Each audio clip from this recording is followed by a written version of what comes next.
ఇందిరమ్మ లబ్ధిదారులకి చెక్కులు పంపిణీ చేయడం జరిగింది. ఇందిరమ్మ ఇళ్ళకి ఒక 80 మందికి శాంక్షన్ చేయడం జరిగింది లబ్ధిదారులకి.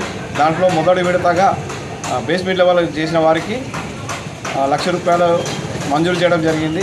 మిగతా వారు కూడా తొందరగా కంప్లీట్ చేసి ఆ ₹1,00,000 మంజూరు తీసుకోవాల్సిందిగా కోరుచున్నాము. మిగతాది ఏంటంటే తొందరగా కంప్లీట్ అయితే డబ్బులు తొందరగా ఇస్తారు. బేస్మెంట్ లెవెల్ అయిన వారికి ₹1,00,000 వస్తుంది.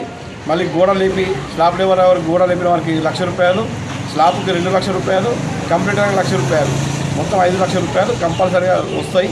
ఎవరు టెన్షన్ పడాల్సిన అవసరం లేదు, భయపడాల్సిన అవసరం లేదు. అందుకని మొదటి విడతగా ఇచ్చేసినాము బేస్మెంట్ లెవెల్ వారికి. మిగతా వారికి కూడా తొందరగా కంప్లీట్ చేయాల్సింది కోరుచున్నాం.